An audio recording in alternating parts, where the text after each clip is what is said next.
Espero que os senhores possam ir tirando o máximo de dúvidas possível, né, para que a gente possa aí fazer um trabalho bem legal. Pessoal, tema número 1, a gente separou aí 5 temas para trabalhar com vocês hoje, beleza? Como sempre, né? Os 5 temas, eles estão dessa vez em ordem gradativa, em ordem crescente, do grau de dificuldade, beleza? Para vocês começarem a semana bem. Tema número 1, tranquilo, fácil, fácil, fácil demais. Millennials e a depressão. Como a geração Y é influenciada pelo mundo e o que precisa mudar. Esse aí, no caso, é o tema 01, tá certo? Da nossa semana, né? Diga-se de passagem. Pessoas, o que é a geração Millennials? O que seria isso? Visão de vocês, e aí? Esse é o tema mais fácil de hoje.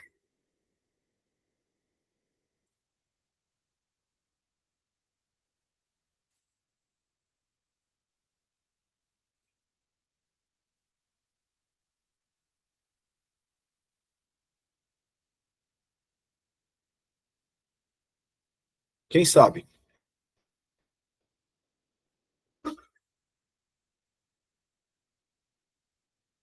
Vosso juízo, bora. Quem seria a geração dos millennials?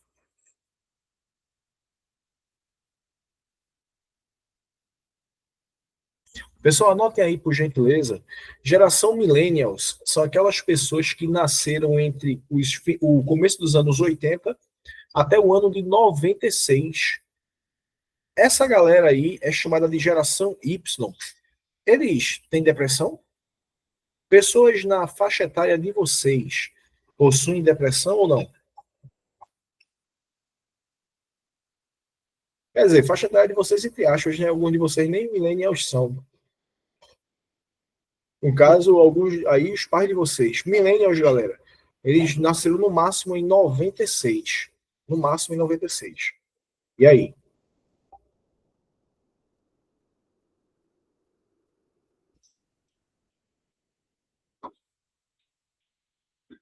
Vão fazer 30 anos.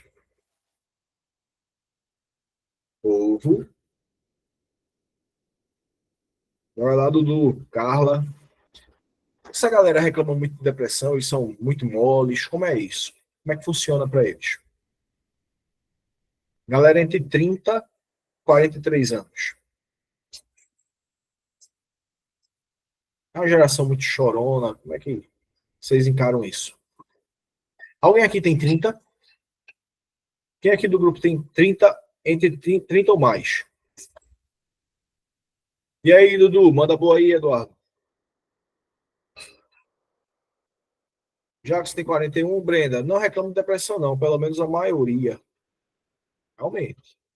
Mas esse pessoal que não reclama de depressão, eles são depressivos ou não? O que é que vocês acham? O que é ser depressivo, na opinião de vocês? Se eu chegar para vocês e dizer, fulano é depressivo, o que é que isso significa? Qual é o comportamento dessa pessoa?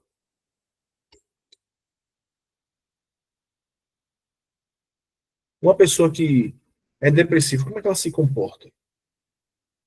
É o tempo todo pelos cantos, triste? Como é isso? Uma pessoa bem alegre, sorridente, ela pode estar depressiva?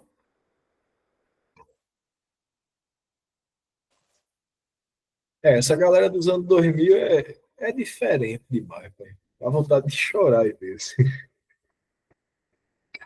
Vamos lá, vamos entender isso. Pense comigo. Uma galera que tá aqui, ó, uma pessoa que tá super animada, sorrindo, brincando, essa pessoa pode estar com depressão profunda? Essa pessoa pode ser um suicida em potencial, por exemplo? E aí? Pode, pode sim. Uma pessoa com essas características, ela pode muito bem ser um suicida em potencial. Zero bronca. Ela também pode ser tranquilamente uma pessoa que está ali sorrindo, brincando, feliz, trazendo alegria para várias pessoas e, no entanto, essa pessoa está muito mal mesmo. E também pode ter aquela pessoa que está ali o tempo todo chorando, reclamando, falando mal de todo mundo, dizendo que nada presta, nada serve, nada funciona, e de repente essa pessoa não tem nada. De repente, essa pessoa está extremamente bem emocionalmente falando. Só é reclamão.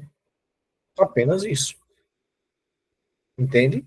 Então, são pontos que vocês precisam se ligar. Quando a gente fala sobre millennials e a depressão, né, como a geração Y é influenciada pelo mundo, o que precisa ser modificado, basicamente aí a gente está falando sobre uma galera que, teoricamente, diz que é casca grossa, não encara os problemas que realmente possui, e depois que o BO realmente chega, que bate a porta, já é tarde demais. Geralmente, quando se descobre que essa geração está com depressão, o cara já cometeu suicídio. Geralmente é isso.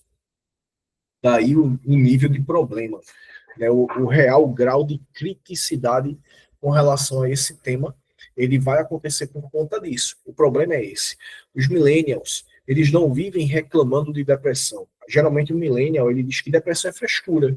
Geralmente ele diz que depressão é coisa de homossexual, ele vai dizer que depressão é falta de Deus, ele vai dizer que depressão cura na base do cacete, que só tem depressão quem tem tempo para ficar pensando que se o cara for capinar mato o dia todo no sol, chegar em casa não tem depressão certa, porque ele está morto, vai dormir, para de frescura. Depressão é culpa exclusivamente da rede social, né? Se você não tivesse rede social, você não teria depressão. Então, o problema do millennial e a depressão, ninguém está dizendo aqui para você ir defender a depressão. A gente está falando para você, na verdade, dizer que esse cara, ele é quase que um ser pré-histórico que precisa ser educado para entender a necessidade de ter um acompanhamento psicológico para as pessoas, a necessidade de se abrir, por exemplo, com um amigo. Você tem que ter um amigo ou dois, né, amigos verdadeiros que você possa conversar, você possa falar o que sente, o que pensa, sem medo, né, do julgamento. Então, basicamente, são esses pontos que vocês precisam entender. Então, se você pegar um tema como esse, não é para você chegar lá e falar que os millennials sofrem com depressão e precisam de apoio. Não, o problema do millennial é que ele acredita que depressão é frescura, que ele, na verdade, precisa mudar, ele precisa mudar, o comportamento dele precisa ser modificado. Esse é o ponto-chave, né, desse tipo de tema. E aí, a pergunta para os senhores e para as senhoras é, primeiramente, como é que você encaixa isso aí como tema da redação? Vamos logo fazer aquilo que precisa ser feito, que é para a gente ser feliz. Vamos jogar o tema aqui no chat, para a gente não se perder. E aí a gente vai dar início à nossa brincadeira da semana. Primeiramente, galera, aqui no tema, como é que a gente encaixa um BO desse tamanho? Como é que vocês colocariam, como é que vocês adaptariam esse tema aí? Me ajudem.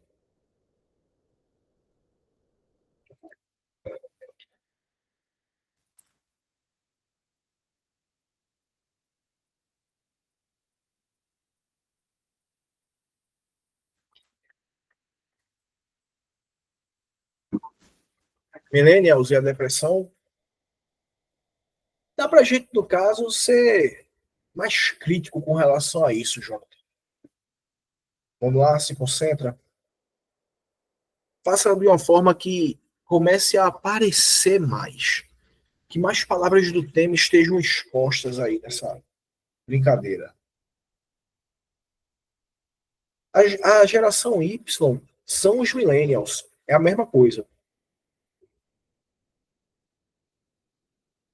A geração Y ou geração millennials é a mesma geração.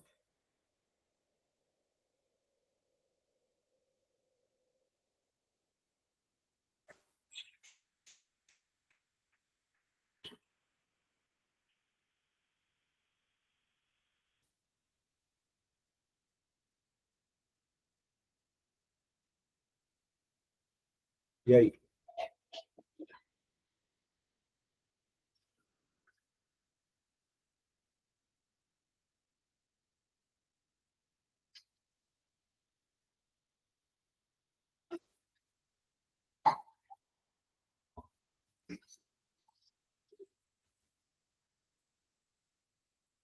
Bora, povo.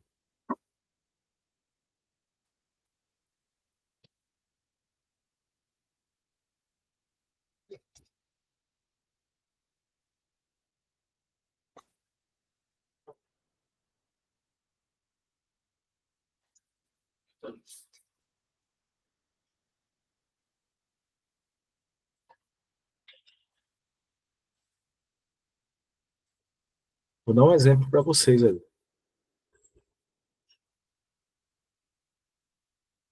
Necessidade de mudança da geração Y quanto ao conceito de depressão.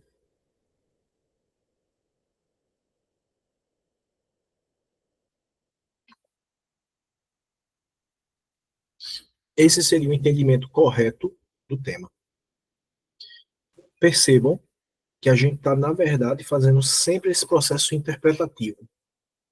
Né? Daí a necessidade dos senhores e das senhoras ficarem muito ligados com relação a quando vem um tema maior, como é que você encaixa. Beleza? O que é que vocês colocariam aqui? Palavrinha aqui, qual vocês colocariam? Qual é o direito básico que está sendo afetado aí?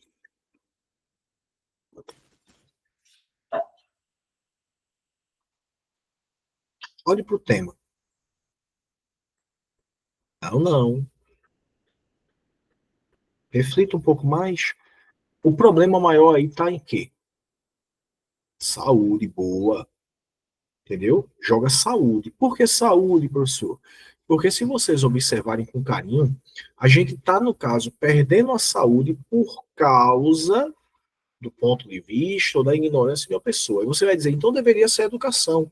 Não, porque o problema maior, o mais grave aí, está afetando a saúde. Beleza? Para cuidar da saúde, a longo prazo, eu faço um trabalho educacional. Então, isso aí é lá na conclusão que você vai falar sobre educação. Nesse espaço aqui de tema, precisa copiar tudo aquilo ali que eu botei para vocês? Ou dá para simplificar?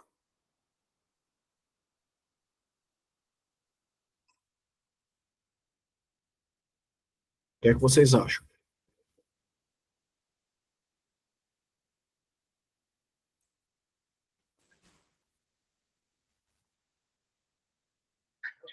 Pessoal, olha o que eu escrevi. Vou pegar aqui. Ó.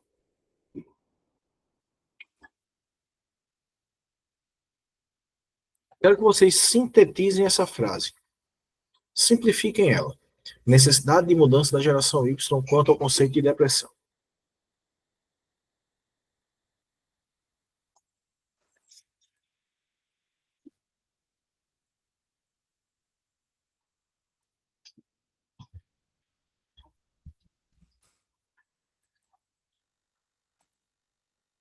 Como é que vocês poderiam sintetizar?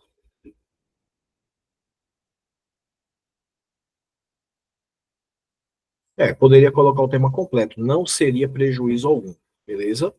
Mas vocês poderiam fazer isso aqui, ó. Percebe-se que o desconhecimento sobre a depressão encontra um forte alicerce na falta de mobilização social. As pessoas não se mobilizam para mudar essa realidade. Daí o surgimento de problemas assim. Desconhecimento sobre a depressão. Se ligaram agora? É isso. Com calma. Muita calma. Se ligaram? Todo mundo até agora, tá todo mundo de boinha aí?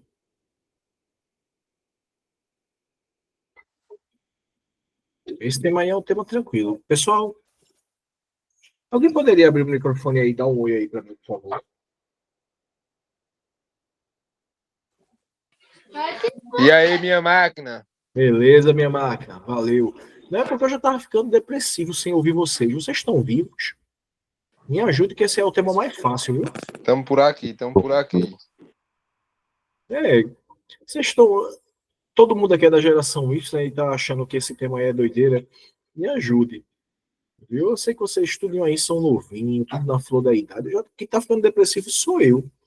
Eu sou geração Y, eu tô ficando depressivo. Me ajude. Silêncio da poxa. Ô, Jonathan, manda boa aí, meu amigo. Professor, boa noite. Boa Eu noite, estou com Jorge. uma dúvida aqui a respeito desse tema que o senhor colocou, certo? Vê só, né, nós temos que colocar esse tema problematizado, certo? Certo. Da forma que o senhor colocou, a necessidade de mudança já não seria uma solução? Não, porque se existe a necessidade de mudança, significa que o negócio não tá bom, Estou entendendo, pessoal. Mas se eu entendeu? colocasse, da forma que eu coloquei em cima, não sei se você ouviu, o preconceito dos milênios sobre a depressão não ficaria também legal, não? O que você acha? Ele Fica não é um bom, problema? dá para usar, tranquilo. Problemas como preconceito dos millennials quanto à depressão, tranquilo, dá sim. Agora, Tá. quanto mais palavras vocês utilizarem, né, que puxe palavras que estão presentes ali no tema, melhor, viu? Tá certo, professor. Fico muito agradecido pelas informações. Nada que é isso. Necessidade de mudança, na verdade, é algo bem superficial. Teria que impor alguma proposta. Mas proposta você só vai trazer aqui, ó, meu anjo. Aqui, ó. Apenas aqui. A promoção de. É aqui que você vai jogar a proposta. Se você jogar a proposta lá em cima, acabou o texto. Porque o objetivo do texto é você apresentar o problema, explicar ele, são os desenvolvimentos, e por fim, você trazer a proposta do caso de intervenção. O que é que poderia ser feito? Se você joga a ideia de proposta lá em cima, acabou o texto. Entende? Se eu chego para você e digo assim, a sua unha está encravada, é importante tirar essa unha. Acabou o assunto. Agora, se eu digo para você, a sua unha está encravada devido à negligência ao utilizar sapato apertado. Vou para o argumento. É sabido que o sapato, quando está apertado em demasia, pode pressionar a unha, que vai entrar em um formato côncavo. É o meu parágrafo de argumentação. Dito isso, fica evidente a necessidade da implementação de uma intervenção a partir de mudanças imediatas, tanto nos hábitos da utilização de tênis, como também na extração de tal ponto e lascou. Então perceba, a minha proposta de intervenção só vai lá no fim. Se não, eu quebro aquilo que está dentro dos chamados padrões esperados de texto. Né? A redação basicamente é isso. Se ligou? Clareou o juízo? Oi? Daniel? Não, professor, na ocasião eu estava citando justamente que a proposta devia ser citada na conclusão mesmo. Foi porque o colega falou que, que seria feito mudanças. Sendo feito mudanças, eu acho que é uma coisa que a banca já espera que a gente cite na conclusão. Então teria que É, impor propostas justamente na conclusão mesmo. na conclusão, o pau canta. Meu filho, o senhor trabalha em alguma rádio, filho? Porque, meu amigo, que voz de locutor do caramba, velho. Parece aqueles caras que faz aquela locução Beloved Songs, falando de amor. Eu acho que o senhor já continua nos dedos. A pessoa já me disse isso já. Desde a época do ensino médio. Bicho tirou onda, velho. Se garante. Vamos embora. Galera, destaque cabe ao governo federal, órgão federativo, com apoio do Ministério. Que Ministério dos Senhores e as senhoras colocariam aqui, meus amores? Me ajudem aí.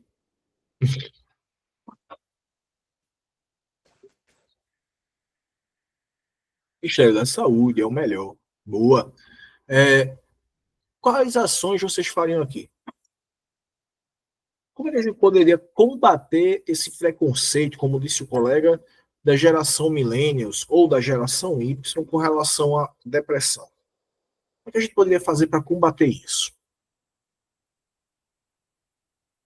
Em nome de Senhor Jesus, Deus, Alá, do profeta, de Maomé, de quem você quiser, independente da sua linha religiosa, por favor, não use o nome. Vamos fazer uma palestra Não se esqueçam disso. E aí?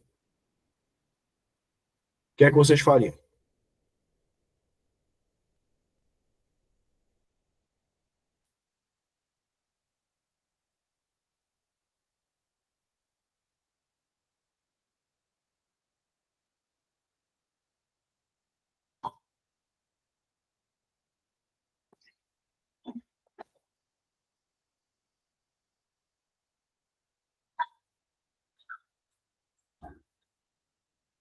Que ações vocês poderiam propor aí?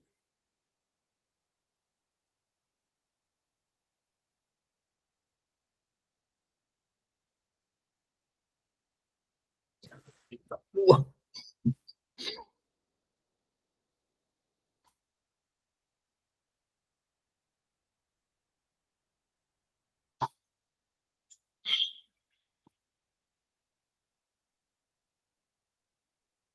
Bora, pô.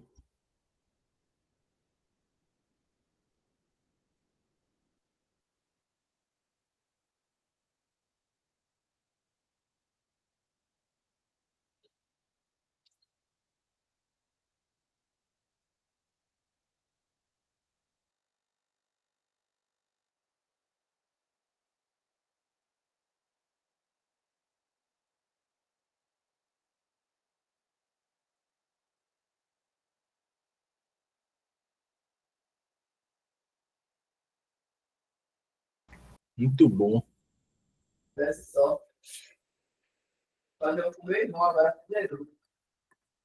Mas para mim também, incentivo as empresas para oferecerem programas de assistência psicológica aos seus funcionários, além de criar um ambiente de trabalho mais saudável e acolhedor, em conjunto com a implementação de plataformas de telemedicina, para facilitar o contato com psicólogos e psiquiatras, com foco nos grupos minoritários, os quais possuem dificuldade para se deslocar ou sem acesso ao tratamento especializado para o tema em questão. E aí colocaria incentivo fiscal. Senhor Eduardo Henrique.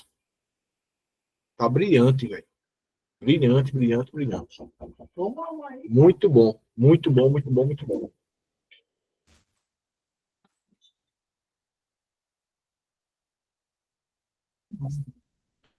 E aí? O que mais vocês fariam? E aí, Cunha? Terminou. E aí, que mais vocês colocariam?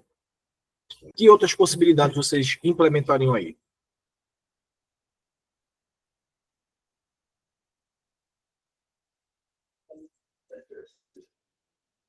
Ora, pô, foco o juízo, força.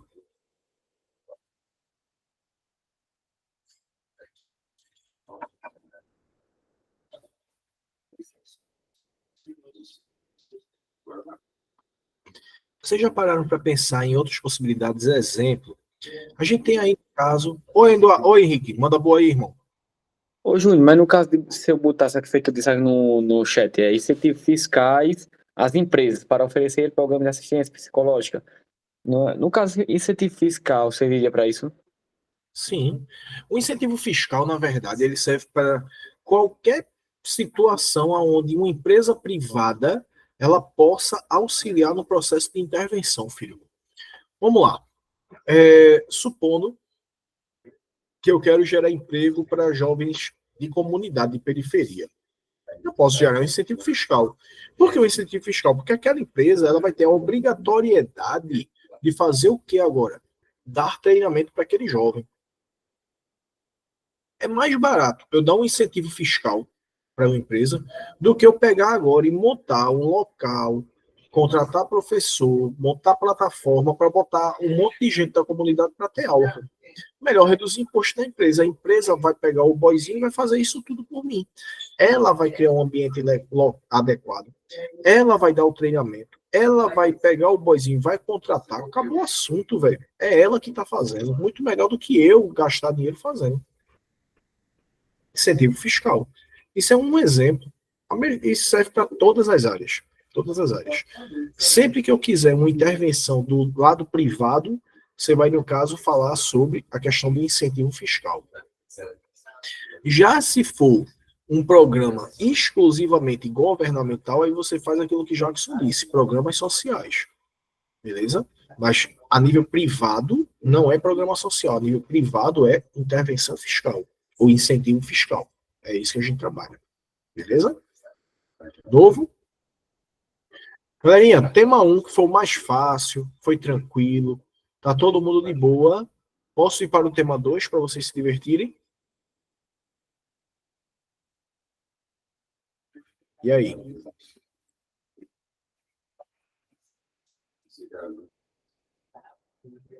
que é que vocês acham?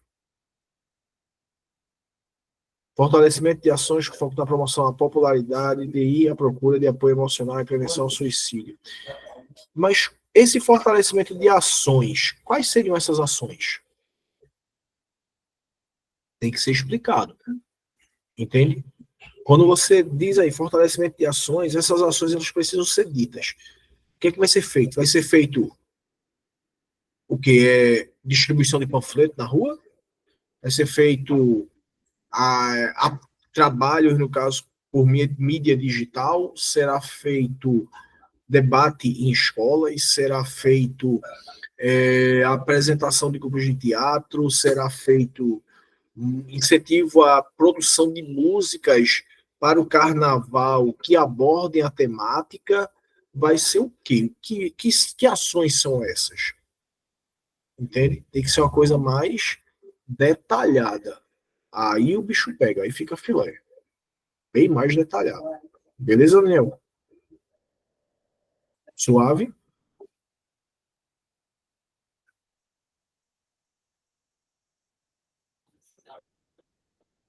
Brincadeira é pesadinha, papai.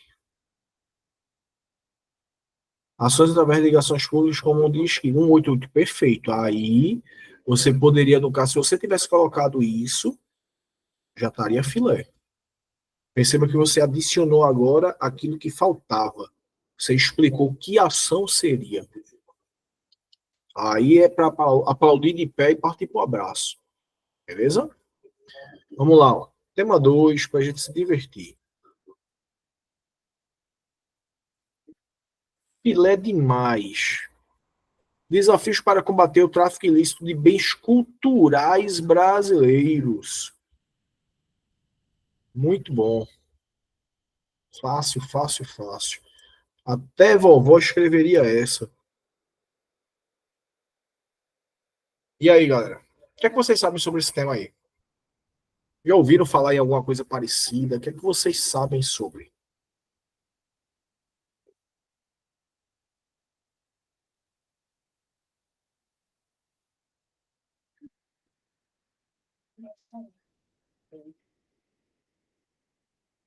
Bora, pô. Pau e choque.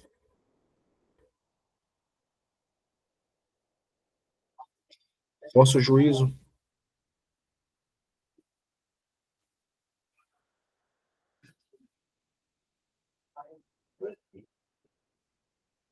Isso, bens culturais. Tráfico ilícito de bens culturais. A gente está falando sobre roubo de obras de arte. Só que culturais nacionais. Vou dar um exemplo. O pessoal chega, no caso, e pega, sei lá, um cachimbo, tá certo? Um indígena, e esse cachimbo indígena é do ano de aproximadamente 1500, quando os portugueses chegaram aqui. Pegaram esse cachimbo, levaram para um museu, por exemplo, Museu de História Nacional. Só que alguém roubou o cachimbo, velho. Deu pinote, levou para a Europa e vendeu. Isso é o quê? Tráfico de bens culturais brasileiros. Quando é que a gente vai recuperar esse cachimbo? Sabe Deus se recupere, se vai conseguir recuperar. Geralmente, quem compra são pessoas que têm um poder aquisitivo altíssimo e que gostam de ter isso na sua casa para poder se amostrar para as visitas, que também vão ter outros itens como esse. Galera que tem dinheiro para dar, vender, jogar para cima, que não está nem aí. O dinheiro é dele, ele faz o que ele quiser. A bronca é que ele está, na verdade, aí comprando um produto que está sendo traficado, né? Um produto que foi roubado, furtado. Basicamente é isso. Só que a gente chama de tráfico ilícito porque a gente está falando sobre algo muito específico. E aí a gente vai chegar no caso e vai entender assim. Por que é tão difícil combater isso? Por que é tão difícil combater esse tipo de problema? O que é que vocês acham? O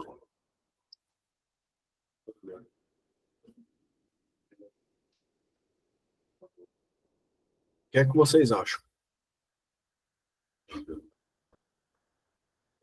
Tem em todo lugar do planeta, filho. Em todo lugar do planeta. Na verdade, na Europa, principalmente, o pessoal compra esses produtos. Mas o pessoal rouba, por exemplo, no México, rouba na Colômbia, rouba na Bolívia, rouba no Brasil, rouba no Peru, rouba no Equador, vai roubar o continente africano inteiro, rouba, e no caso vai fazer a venda lá, para ganhar em euro, né? Basicamente é isso. Basicamente é isso. Beleza? Então são pontos que vocês precisam estar antenados com relação a essa perspectiva. E aí? Como é que vocês agiriam?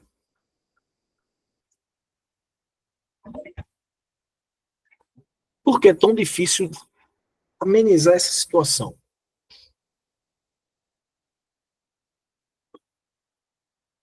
Não tem fiscalização praticamente. É dificílimo de rastrear. Bicho, quem é que vai colocar rastreio num negócio histórico, velho? Para danificar a peça, não rola. Então é dificílimo fazer o rastreio disso. Dificílimo. Outra, tem obra de arte por aí que a galera nunca na vida imagina que aquilo ali é um negócio histórico. De repente o cara tem em casa, né? O cara acha no quintal, sei lá, o cara acha uma moeda. Uma moeda. Aí o cara faz, pô, velho, uma moeda, porcaria, só que a moeda foi do tempo da chegada da família real brasileira aqui. A moeda comemorativa da chegada aqui da família real. Pronto, lascou. O cara achou no quintal. O valor de um negócio desse, pode botar aí uma moeda como essa, tranquilo, fácil, fácil aí, 500 mil reais. Uma moeda. Aí o cara vai e diz o quê? O que é que eu vou fazer com uma porcaria de moeda velha dessa? Aí aparece um doido e diz assim, vou te pagar, sei lá, R$ 1.000. Uma moeda velha enferrujada. O cara fala o quê? Vende. Basicamente é isso. É essa situação. Agora o cara tá aí com um item maravilhoso indo vender na Europa feliz e satisfeito. Da mesma forma, uma botija de moeda antiga, opa aí que alma de gato. O cara chega, pega, por exemplo, uma pedra, que ela devia do museu. Galera, me diga aí, quantos policiais vocês acham que estão recebendo um curso sobre pedras preciosas históricas? Aí a peste da pedra é uma porcaria do meteorito que veio do raio que o parta, caiu aqui, e tem lá um monte de material para ser estudado, para ser pesquisado, e o cara simplesmente deu o rapa, um cheixo. Deu ruim, velho. Deu muito ruim. Entende? Promover ações com fim de aumentar a segurança de meios culturais, prevenindo a ciência, identidade.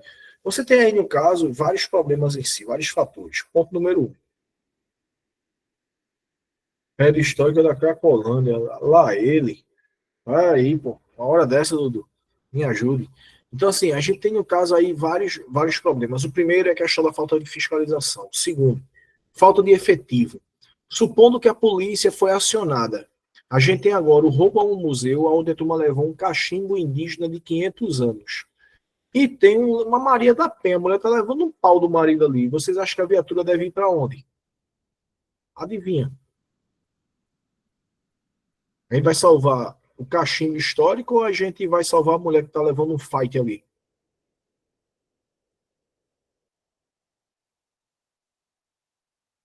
Não tem duas viaturas, filho. Oi, Dudu, manda boa. É, nessa parte aí, Júnior, o povo também não. O Brasil em si, a maioria do povo, não é pela maioria, né? Não tem essa. Como é que se diz? Essa virtude de querer ter gostar da cultura, gostar assim. Não tô falando assim das coisas antigas, essa coisa aí. Feito esse caso aí. Vai ajudar um negócio do cachimbo ou ajudar a mulher, né? Ou não vai ter. Claro que é a mulher, mas assim, né? O povo não tem essa virtude no Brasil muito em ter uma valorização à cultura dele, não, muito não. Por que não tem essa cultura de valorização da nossa própria cultura? Você percebe, né? Que o povo no Brasil não se valoriza, pelo menos a maioria, né? Não se valoriza assim o próprio país, né? As coisas que tem, né? Vamos dizer que o povo gosta muito mais de farriar, o povo gosta mais essa parte desse povo, assim, essa parte da população, né? Feito naquela frase da redação, que o brasileiro só espera o amanhã, o carnaval, né? A única certeza que o brasileiro tem é o carnaval do próximo ano. Isso. Essa parte é que pegou lá na redação, no Pessoal, esqueleto. o que é nacionalismo?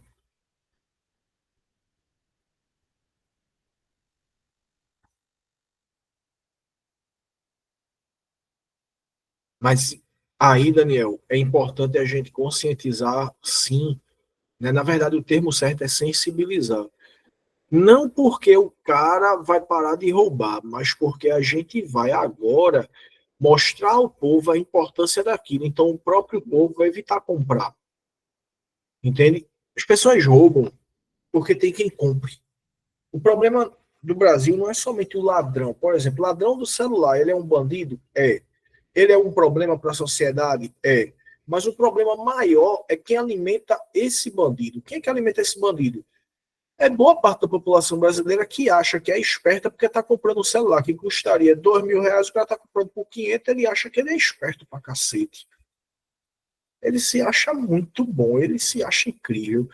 Vê como eu sou inteligente e consegui ali. Eu tenho uma fonte, ainda tem cara que diz assim, eu tenho uma fonte, boy. Só celular no precinho. Celular o quê? Roubado. Aí o cara ainda vai dizer, eu não sabia. Ô, meu irmão, tu tá comprando um negócio de 2.000 conto por R$ 500 e tu não sabia que é roubado. Pensa comigo. É, o tal do levei vantagem. O problema é o jeitinho brasileiro. Todo brasileiro ele acredita que ele é esperto. Eu sou esperto demais. Eu tô tirando vantagem, eu tô me dando bem. É um fela da mãe, pô. O problema é esse, meus amores. Entende? Então, quando vocês partem para esse tipo de ideia, é aí que a gente começa a entender realmente a problemática, né? O grau de dificuldade desse assunto.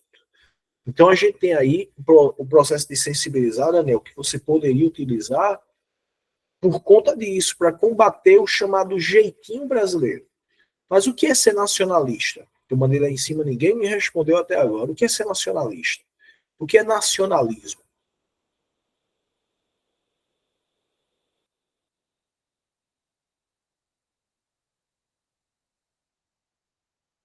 E aí?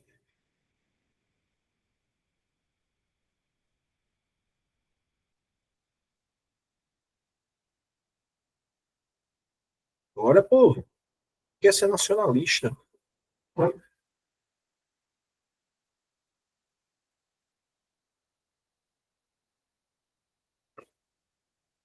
Pô, não é, é o cara que valoriza o seu país. O nacionalismo, ele vai, no caso, ajudar você a preservar. Pronto, aquele estilo patriótico, né, de norte-americano. Por exemplo, 4 de julho, independência dos Estados Unidos. Meu irmão, o país para, velho. O país para, a galera vai pra rua, é bandeira dos Estados Esse Unidos. jeito. Oi? Lá mesmo, Júnior. Lá mesmo, Júnior. Tem quem até brasileiro que vai pra lá diz que lá eles não podem simplesmente. Vamos pegar a bandeira lá da americana. Se cair no chão, não tá impróprio. Não pode pegar ela mais, não. Não pode segurar, tem que jogar no lixo porque ela não presta mais. É um patriotismo muito grande que eles têm lá. Os norte-americanos, eles têm é um nível absurdo. Chega a ser um nível absurdo mesmo, feita essa bandeira. Caiu no chão, não serve mais nada. Ela tá imprópria, não serve mais. Entendeu? A vibe ali é diferente, pô. Entende? O pensamento dos caras é o quê? Por exemplo, Pearl Harbor. Quando os Estados Unidos foram atacados, né, pelo Japão na Segunda Guerra Mundial, ô, meu irmão, a galera se alistava como voluntário. Eu quero ir para a guerra, eu quero matar os caras que invadiram o meu país, eu quero matar os caras que atacaram pessoas do meu país. Meu amigo, vocês têm noção do que é isso, velho?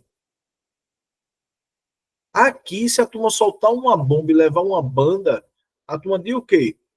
Eu quero que se foda, a gente vai fazer um meme, pô. A gente vai fazer um meme, pô. Isso não existe, pô. Vamos matar os olhos fechados. Eita, meu irmão, é doido, pô. Para. Na verdade, Daniel, não é hoje em dia, não. No Brasil, a gente nunca teve patriotismo, né? Existe até o pensamento, né, de que nós somos os vira-latas, né? A gente tem aí o instinto de vira-lata. O que é o instinto de vira-lata? Qualquer um que chame, a gente vai embora, pô. A demora é alguém fazer isso. Estralou o dedo, a gente vai. Estados Unidos, apareceu uma oportunidade, a gente vai. Canadá, apareceu uma oportunidade, a gente vai. Meu irmão, eu vejo a hora da galera dizer que é melhor ir para o Afeganistão do que ficar aqui, velho. Eu vejo a hora disso. Meu irmão, tem gente que foi de voluntário para a Ucrânia, velho. Para a Ucrânia, o pau cantando. Pau da peste de Ucrânia com Rússia, velho. O cara foi de voluntário, mas não queria ficar aqui. Vocês têm noção do que é isso, velho? Vocês têm uma ideia do que é isso? Outra coisa, não é só sou voluntário para ir para a guerra, isso já é um nível absurdo. Atacaram o Pearl Harbor, a galera ficou tirando dinheiro do bolso e financiando a guerra. Vamos doar dinheiro para a gente ter condição de ir para a guerra. Vocês têm noção do que é isso?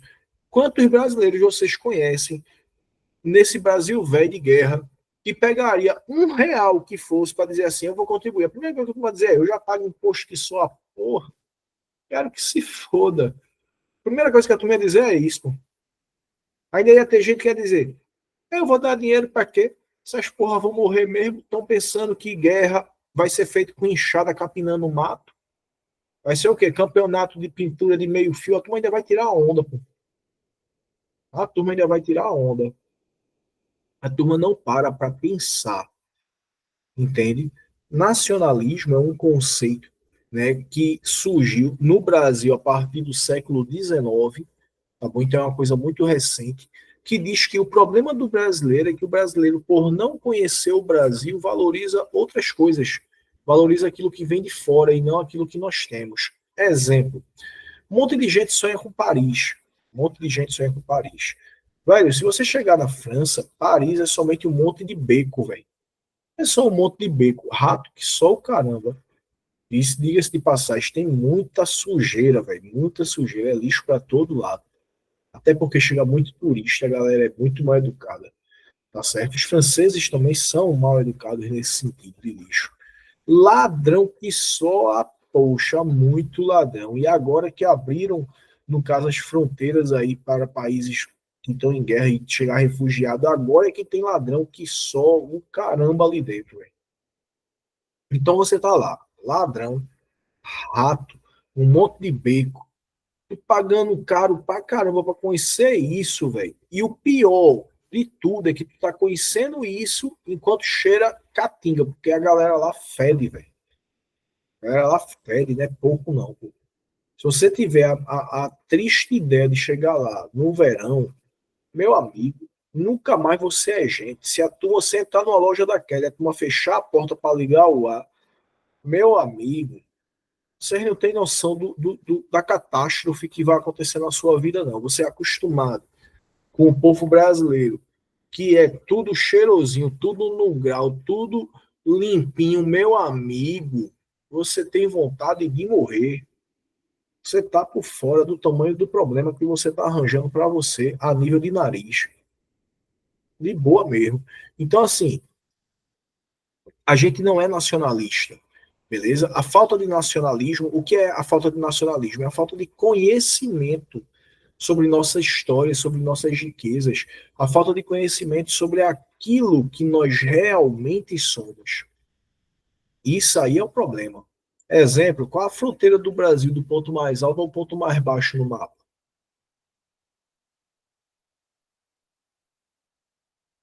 Então, é isso.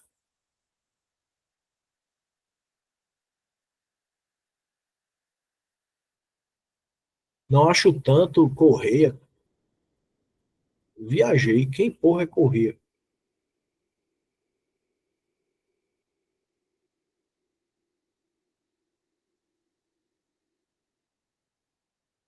Viajei, viajei. E é. Sabia não.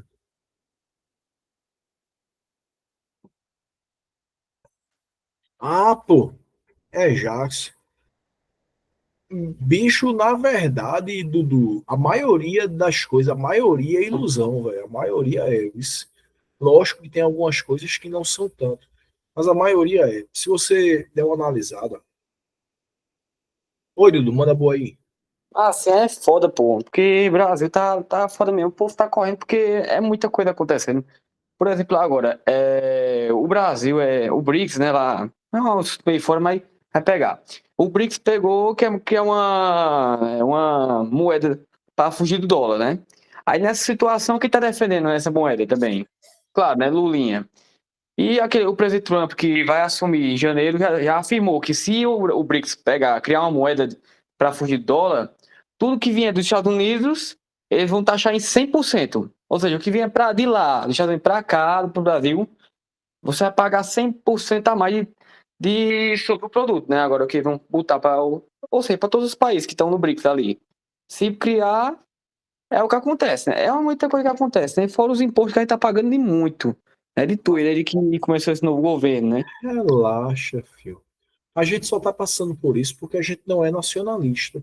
Você acha que um grupo nacionalista real concordaria com o que está acontecendo a nível de Brasil, de Congresso, de coisas assim? A gente é tão inocente, tão burro, a palavra é essa, tão burro, que a gente ainda olha para o outro e diz assim: eu votei em tal cara porque ele pelo menos faz alguma coisa. Eu sei que ele rouba, mas eu também sei que ele faz. Meu amigo, tu tá votando no ladrão, consciente de que ele vai roubar, mas tu tá fazendo isso feliz porque o miserável vai pelo menos fazer alguma coisa. Vocês têm noção do que o cara tá dizendo? Pô? É a mesma coisa que você dizer assim, cara, que legal, eu vou votar em fulano, porque quando ele leva meu celular, pelo menos não me dá um tiro. Isso já é uma evolução, que tem gente por aí que a turma rouba e ainda mata. Esse só faz roubar, vê. Tem futuro esse menino. É quase isso, pô. É quase isso. É o cara que olha e diz assim: esse daqui é um ladrão bom. Ó. Ele chegou aqui, em vez de levar a bolsa com tudo dentro, pediu só o celular. Me ajude, velho. Esse é o pensamento do momento. Então, se isso acontece com as outras coisas, imaginem com bens culturais. Beleza? Então, pegada forte. Diga-se de passagem, qual seria a intervenção aqui? O que é que vocês fariam aí nessa conclusão?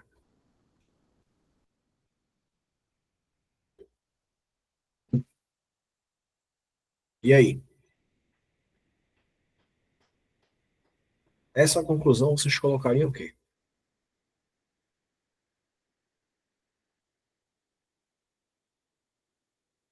Ministério da Segurança, fundamental. Boa. Para fazer o quê? Uma coisa sintética, velho. Sintética, simples. E aí?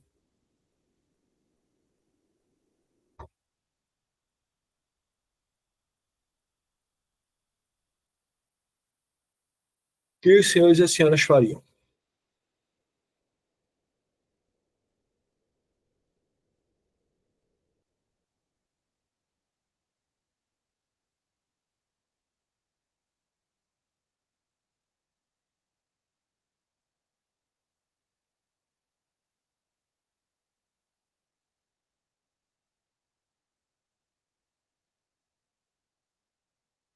Bora por força.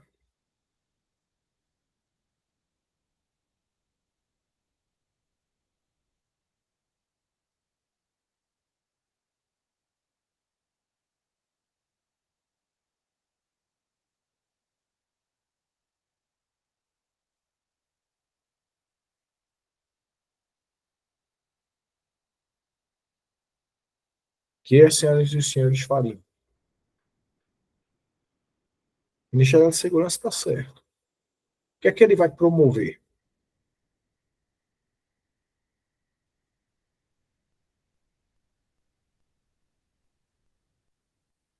Ô, Júnior, Oi. mas assim, tem uma parte que assim, a pessoa pode fazer, realizar campanha de sensibilização para que a população não compre essas coisas, né, que seja traficada. Mas eu fico pensando que esse negócio não vai resolver muito, não, bicho. Porque quem compra ali, quem vai pedir, tá, como é que você diz, encomendando, né, aquela peça ali, já muito, não vai muito nessa ideia de querer, né? E ao contrário, não, né? Mas só que aí você aumenta o grau de dificuldade do tráfico. Por quê? Porque você aumenta o preço dos produtos. Quanto mais difícil é algo nesse sentido, maior é o preço. Eu vou dar um exemplo para vocês. Galera, o cara pode fazer a promoção sim de campanhas sensibilizatórias, é importante isso. Mas eu não tenho efetivo suficiente, feito o Daniel colocou. Bicho, sistema de vídeo monitoramento com alarme integrado, as principais delegacias, tá certo? Assim como ligado às viaturas mais próximas da Polícia Militar, fazendo com que a resposta venha a ser praticamente imediata no caso do roubo, do furto de bens culturais, principalmente dentro dos museus do Brasil, do país. Só isso. Pode também promover aumento de efetivo. Vocês estão entendendo agora como é a jogada? De boas. Tema fácil. Ficou alguma dificuldade? Treinamento específico, policiais e agentes de fronteira, verificação de bens culturais, autotráfico, técnica utilizada pelo traficante, além de equipar a força de segurança com tecnologia de ponto para identificação de bens culturais, como scanners e softwares de reconhecimento da imagem. Muito bom, perfeito. Pau e choque, pau e choque. Pessoal, sendo pé no chão, alguma dificuldade aí nesse tema? Tranquilo agora, não foi? Esse tema foi uma mãe. Vamos para o tema 3.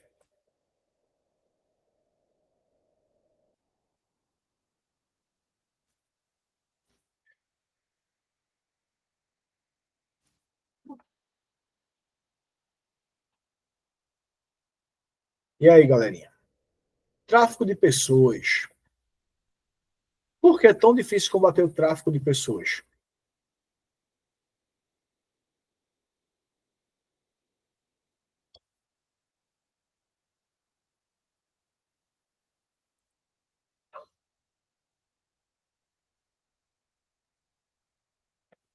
Por que é difícil combater o tráfico de pessoas? Muita gente desaparece no Brasil. Às vezes, para que receba alguma proposta, entre aspas, boa, né? Vamos pegar aquele exemplo das modelos que. Modelo não é assim, umas empresas que do outro país que pega e diz assim: olha, tu que é bonitinho, vamos fazer, tu vai ser modelo lá em Paris, lá na França, tu vai ser modelo, vai ser isso aqui, tu é feita para isso, vem se modelar, e quando chega lá já é outra coisa, já é outra história, já é um bagulho diferente, né? Tira uma dúvida minha. Vocês têm noção de quantas pessoas desaparecem no Brasil diariamente? Quantas pessoas são sequestradas por dia no Brasil? Some, nunca mais ninguém vê. E aí, galera, diz aí o número por dia.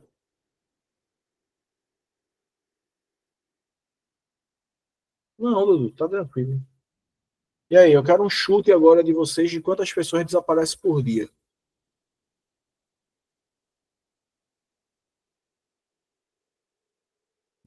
E aí?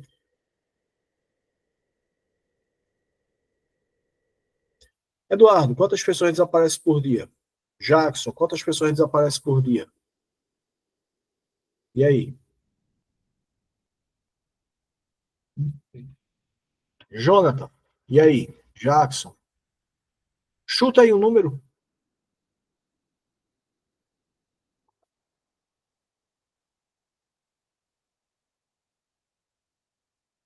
Vou mandar para vocês aí. Em 2022, 74.061 pessoas desapareceram, o que corresponde a uma média de 203 casos por dia. Vocês têm noção que a cada dia 200 pessoas no Brasil vão desaparecer, a família nunca mais vai saber o que aconteceu com elas? Vocês sabiam que a maioria são meninas, e que a maioria são negras, e que a maioria, a mãe deixou em casa ou na creche alguma coisa e a criança simplesmente desapareceu? É isso. Isso é Brasil. Por que é tão difícil encontrar uma pessoa desaparecida?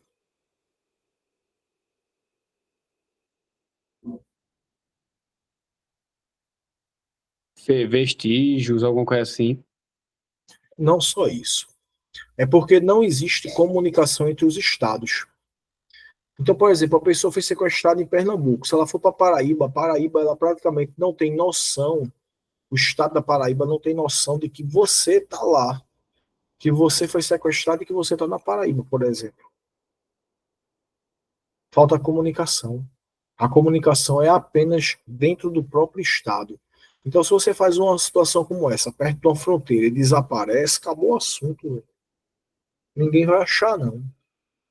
Chega nem a notícia aqui. Exemplo, o cara é pastor evangélico aqui e tem um grupo de extermínio, por exemplo, na Paraíba. Feito foi o caso que aconteceu agora há pouco. É raro, mas acontece sempre. É raro, mas já é esperado.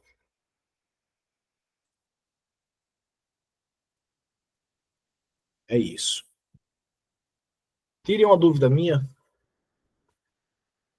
Aí, precisa problematizar ou já está problematizado? Tá filé ou não?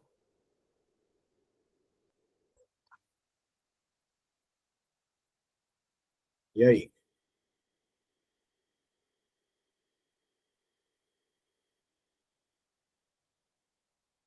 Agora, pô, Botava os desafios para o combate do tráfico de pessoas na sociedade brasileira, né? Só invertia, né?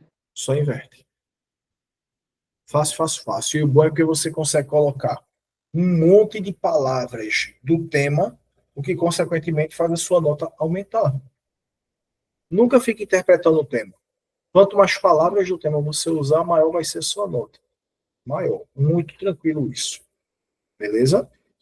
Diga-se de passagem, qual seria basicamente. Eita, desculpa. Qual seria a ação aqui?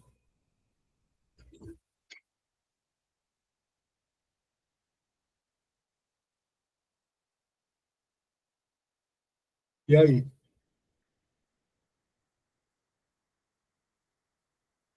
Que ação vocês colocariam?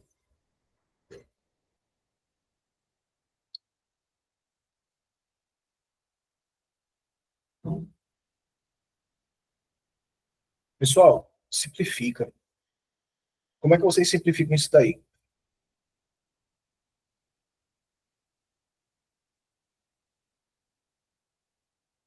Só um momento.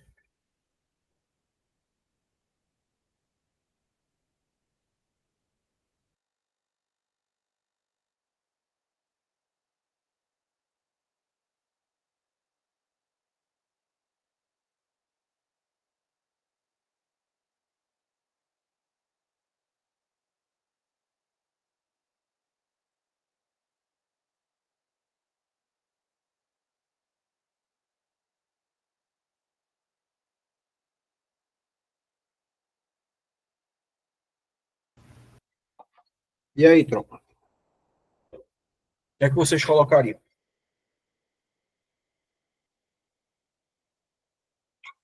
Eu já passei o bizu para vocês.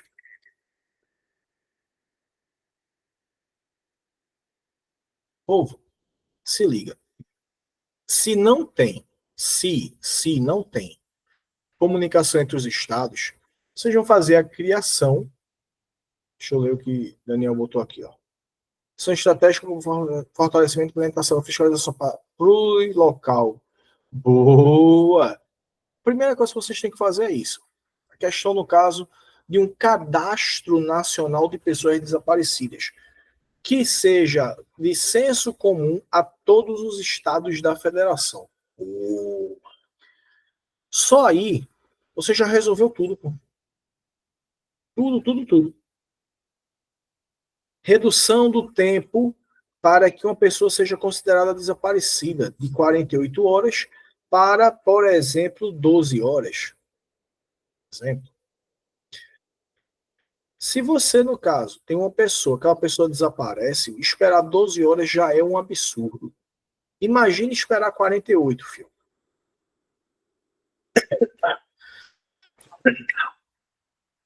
Imagine esperar 48.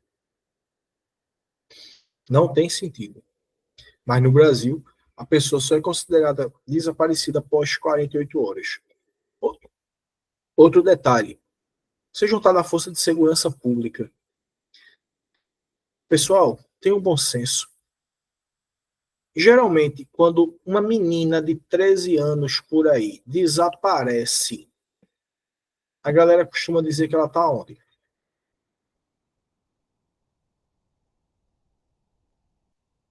E aí? Tinha 13 anos, desapareceu. Uma diz que ela fez o quê? Tá onde?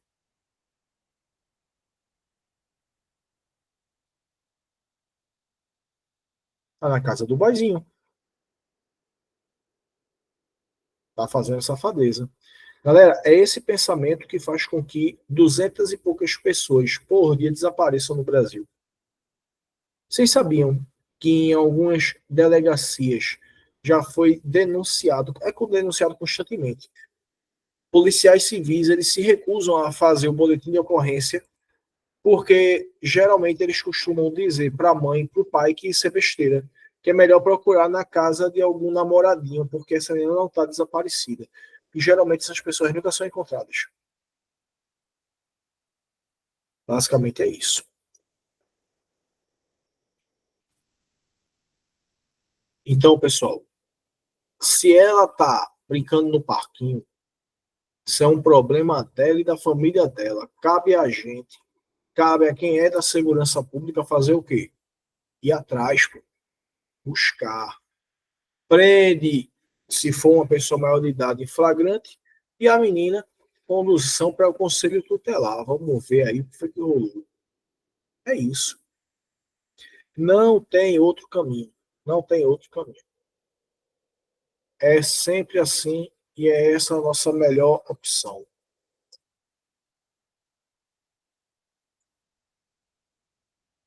Tema fácil aqui, ó.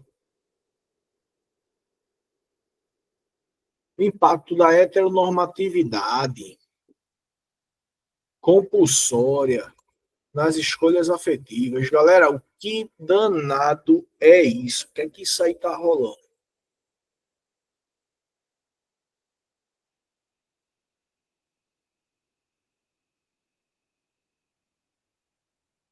Ô, Júnior, Oi, amor.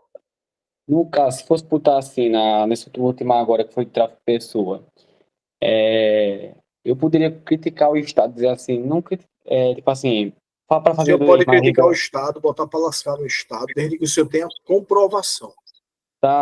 aumentar as leis, tornar elas mais rigorosas para os criminosos, né? Para tentar combater esses acontecimentos, né? Minimizar, né? E além disso, fortalecer as fronteiras, né? Utilizando câmera, sensor, drone, tudo que tem para detectar o fluxo de pessoas, de mercadoria nesse ritmo aí que tem, né? Perfeito. Até porque é interessante, no nosso caso, sempre utilizar a inteligência artificial, sempre utilizar tecnologia, porque vocês estão cada dia mais rodeados de tecnologia. Bicho, vocês vão para Santa Cruz do Capibaribe. É claro que vocês vão precisar de tecnologia, pô. Senão você não vai conseguir nem mesmo falar com sua família aqui. Ah, gente, são 24 horas. Sim, se sua família precisar de tudo. Normal, pô. Normal. A gente tem que, no caso, eu acredito sinceramente que, né, a função do cara, a função de homem é fazer o quê? Proteger quem ele ama, prover a família, cuidar financeiramente da família. Isso é função do cara, pô. Entende? Mas vamos lá. Impacto da heteronormatividade compulsória nas escolhas afetivas. Galera, eu estou falando sobre o que aí? O que é heteronormatividade?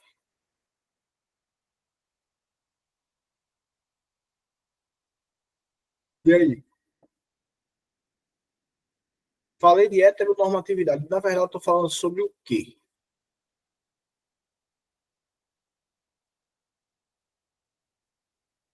Bora, povo. Oi, oi, oi, oi, oi, oi. Me ajudem. Ó, vocês estão sem falar, tá quebrando o negócio. Bora, conversa. O que é heteronormatividade?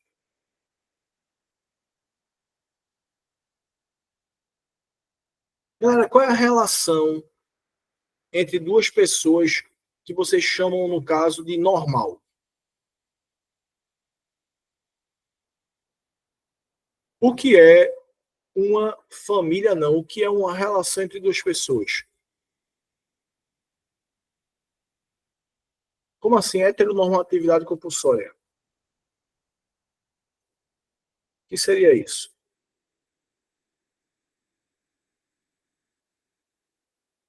É isso, Jonathan. Apenas hétero é normal. Exemplo, eu olho para uma pessoa e faço: olha, esse casal aí, homem e mulher, casal normal. Normal é ver o homem ao lado de uma mulher. Se isso é o normal, então os outros são o quê? Anormais. A pergunta é: quem gosta de ser anormal? Quem gosta de quebrar todos os padrões da vida? Eu não sou. Acredito sinceramente, né, que quando a gente utiliza um termo como esse, o hétero é o normal, eu estou automaticamente menosprezando a felicidade de tantas outras pessoas por aí, que, diga-se de passagem, não tem nada a ver comigo, eu não tenho nada a ver com elas. Exatamente, Jonathan. Pessoal, por que é que isso é naturalizado? Faltou o que para a sociedade? Acesso ao quê?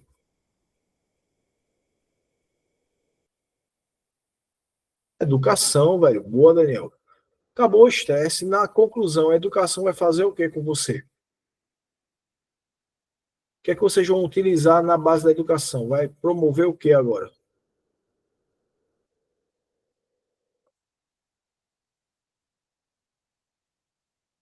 Educação para fazer o quê?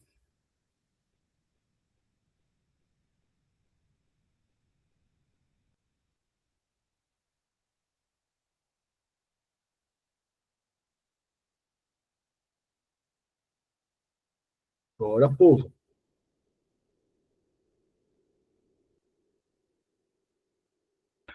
Galera, combater o preconceito.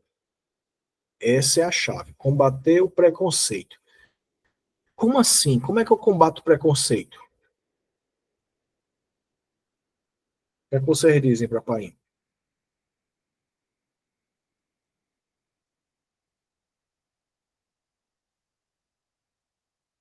Bora, povo, me ajudem.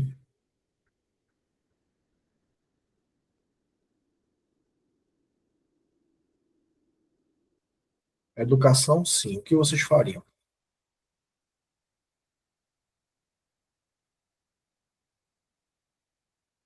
Bora, povo, força e juízo.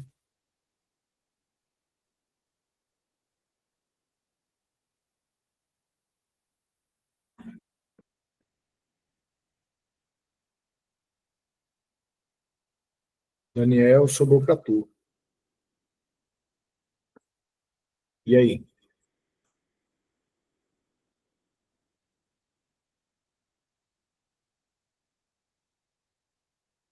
Bora, povo. Agora essa parte desse tema. No caso, o tema está falando sobre o sistema de crença que naturaliza e privilegia, rapaz, eu falando errado, o negócio de ser hétero, né? A parte de ser hétero, só a heterossexualidade, né? Heterossexualidade. Bicho, Daniel, parabéns. Sintético, direto ao assunto, sem arrodeio. Promover a conscientização.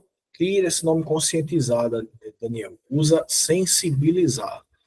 Promover a sensibilização com o fim de promover a inclusão social de gêneros de forma descentralizada, com foco perfeito. Acabou o assunto. Acabou o assunto. Pessoas, até aí tá difícil.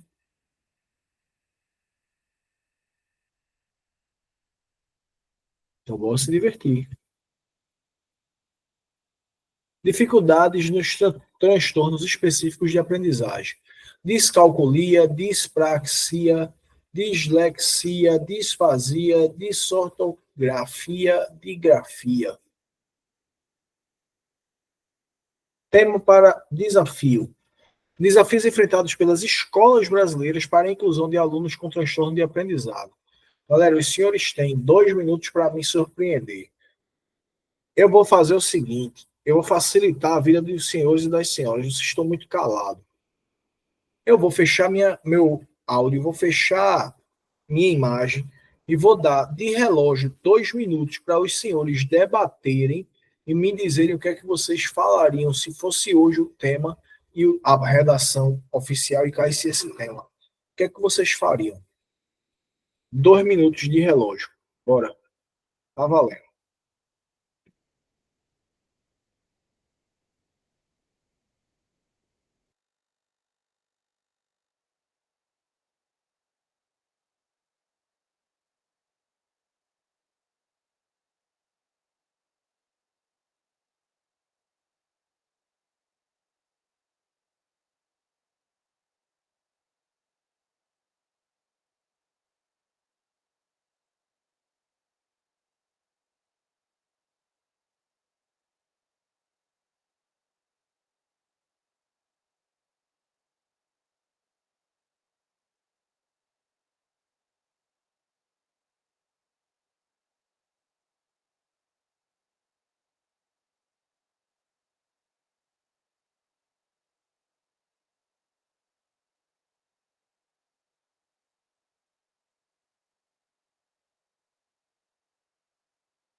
Povo.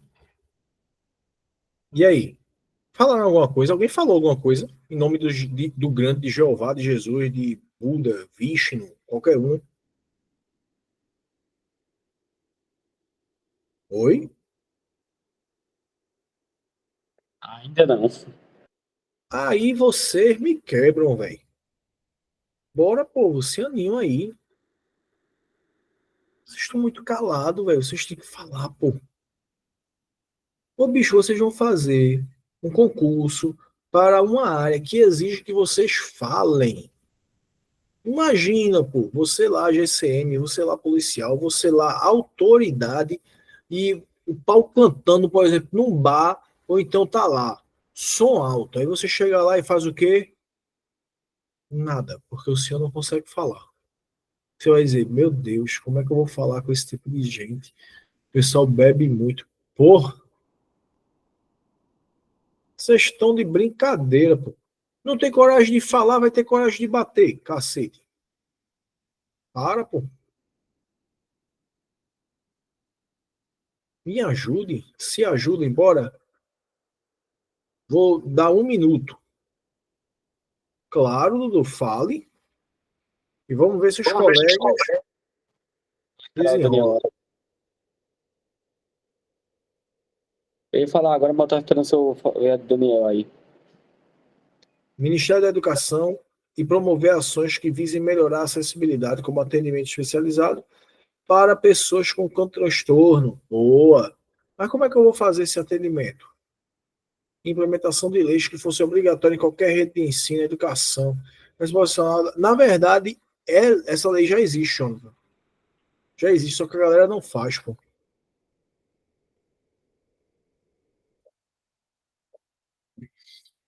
A galera não faz, porque querendo ou não, o bicho pega. Funciona assim, ó. Vê como é o tamanho do BO para a escola. A escola vai e recebe um aluno, sei lá, autista. Beleza? O aluno precisa de um acompanhante. Tranquilo. Esse acompanhante é tempo integral. Tranquilo. A escola vai pagar um salário mínimo à pessoa, R$ 1.800. Tranquilo. A mensalidade da escola, R$ 500. Aquele aluno significa que a escola vai ter um prejuízo, um cano, todo mês, vamos botar, R$ 1.300. E se for uma escola que a mãe matriculou, o pai matriculou e desapareceram, só vão aparecer agora no final do ano para negociar as dívidas.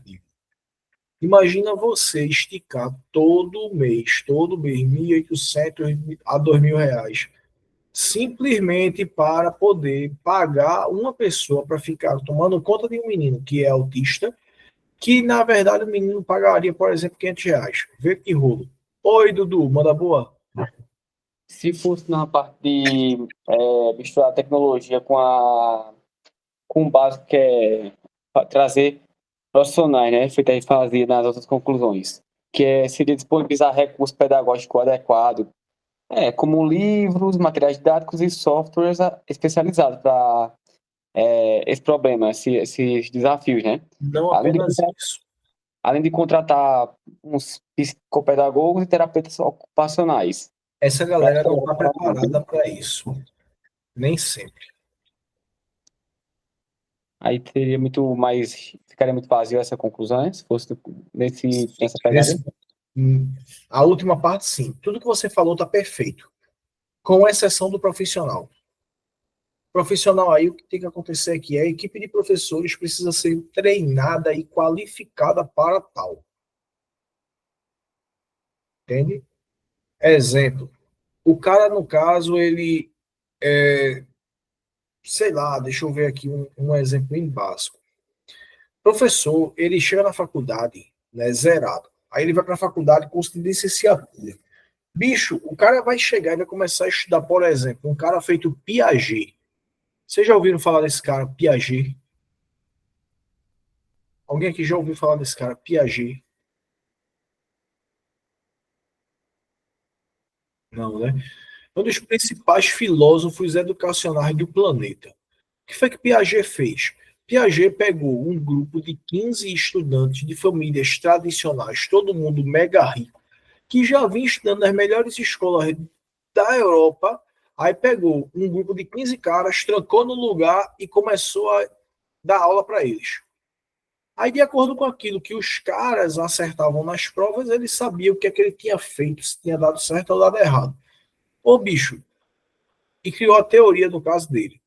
Para pensar. Galera, se você pegar o cara que vem de uma família superestruturada, que desde o, sei lá, 8º ano do Fundamental 2, o cara tá tendo preparatório, cursinho, o cara tá isso, tá aquilo, tá focado. O pai e a mãe investem no pirraia, bota o pirraia para fazer isolada, bota o pirraia para fazer reforço, pega esse boy, joga também em alguns esportes para ele dar aquela desopilada. Seja um pé no chão. Vocês acham que esse boy vai estar no mesmo patamar que um outro que está se lascando todinho na rede pública, pegando em bombas, levando xingamento de um lado, xingamento do outro, pau cantando? Vocês acham que a realidade é a mesma? Claro que não, pô. E como é que você vai pegar um cara que estudou somente a nata da França e vai colocar o conhecimento dele em prática com a galera no Brasil, velho, que vive em comunidade, em favela, trocação de tiro, pau cantando? Como é que você vai chegar e achar que os dois estão no mesmo patamar? Não tem lógica, pô.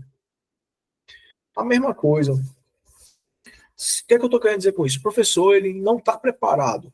Não está preparado. Vou dar um exemplo. Eu, pessoalmente, vou dar a minha experiência. A primeira vez que eu tive um aluno autista, véio, meu amigo, eu fiquei preocupado. Júlio, por que tu ficasse preocupado? Porque eu não sabia se o cara estava aprendendo ou não. Pô. Cheguei na sala e o menino estava assim. Comecei a falar, do nada, ele parou e começou assim. Para frente e para trás, para frente e para trás, para frente e para trás. Incansavelmente eu fiquei preocupado. Tinha um acompanhante dele, graças a Deus, nesse local, porque a mãe pagava por fora. Carla, abrisse tua câmera sem querer, Carla. Show. Diz show, abriu de novo. Então, o que é que acontece? O menino tava assim, ó. Eu pensei o quê? Lascou, tá muito tenso, o que é que eu tô fazendo de errado? Aí pegaram e disseram, não, professor, só tá fazendo isso, que ele tá gostando da sua aula, tá prestando atenção. Eu fiz e ele fez, tá se concentrando. Porra, velho, massa. Tradução, no ano que ele fez o Enem, que eu tava dando aula a ele teve uma nota de excelência, velho. De excelência. Tanto que esse jovem com autismo grau 3, que já é um grau muito alto, muito alto, muito alto mesmo, graças a Deus ele está na federal e está se formando agora. Pô. Basicamente, o que eu estou dizendo a vocês o problema hoje a gente não tem professor qualificado. Eu, pessoalmente, não sou qualificado. E eu tive um aluno, passei 6 meses com ele, e eu não aprendi o suficiente. A gente tem que ter humildade, né, para reconhecer quando está certo e quando está errado. Então, eu estou dizendo isso para vocês por quê? Porque as senhoras e os senhores têm que ter consciência que os professores precisam ser qualificados. Apenas isso. Você vai botar professores para serem qualificados. Desafios enfrentados pelas escolas brasileiras para a inclusão de alunos com transtorno de aprendizado. A sacada é essa. Qualificação dos profissionais, manter a acessibilidade física e comunicacional da escola, adaptando o ambiente escolar para atender às necessidades dos alunos com deficiência, além de disponibilizar recursos pedagógicos adequados, como livros, materiais didáticos e softwares especializados, com foco nos grupos minoritários a partir dos anos iniciais escolares, podendo chegar aos anos finais. Acabou o assunto, velho. Tá brilhante, Eduardo. Você tá escrevendo muito bem, viu? Parabéns, parabéns mesmo. Mas diga-se de passagem, galera, para ficar claro, Eduardo não nasceu assim não, viu? Eduardo está assim. Mas Eduardo já vem aí há uma butada aí já de um certo tempo escrevendo constantemente. Falo isso para vocês porque algumas pessoas, né, às vezes vê quando o Eduardo coloca isso aqui e tem outras pessoas que colocam, né, fica bem estrutura bem legal, aí tem gente que pensa assim, meu amigo, o pau tá cantando, o que é que eu vou fazer? Eu tô concorrendo com esse doido, tô não sei o quê. Pessoal, tá errado. Vocês são parceiros, vocês podem e precisam se ajudar. Como é que você se ajuda? Trocando ideia um com o outro. Marcando para ir em grupo para o local de prova, caso tenha mais de uma pessoa na área. Chega lá fora, fica de boa, olha para o prédio, toma uma água de coco, começa a mangar do povo que está junto de tu, sem falar alto, por favor, para não dar problema, né? Começa a mangar do povo que está lá, e vai ficando de boa, vai ficando de boa, vai ficando de boa, até que você finalmente conquista aquilo que você queria. Entende? Que é o processo de qualificação. No final das contas, tudo aquilo que a gente precisa é qualificação profissional. Apenas isso. Tropinha, difícil isso daí. Vou dar para desenrolar.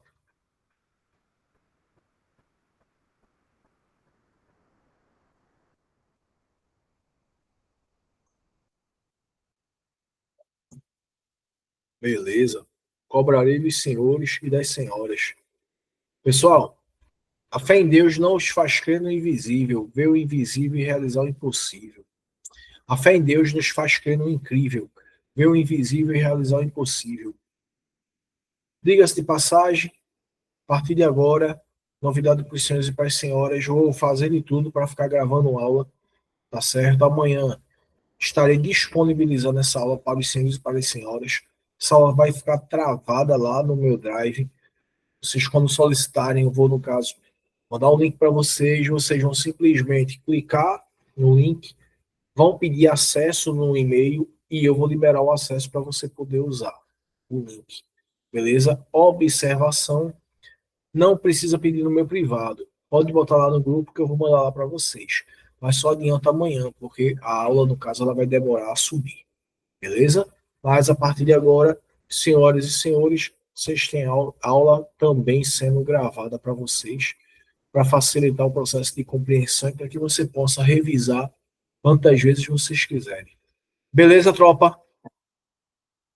Fechou?